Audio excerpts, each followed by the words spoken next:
Hi, I'm Peggy Farron with Understand Photography. One of the nice features that most DSLRs have is something called Highlight Alert, or our nickname is the Blinkies.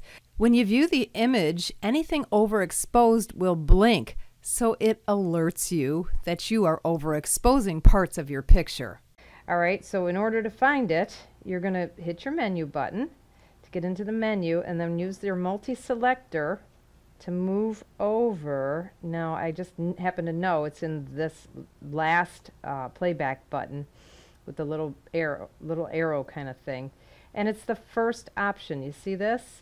Now I believe that disable is the default, so you want to make sure it's on enable.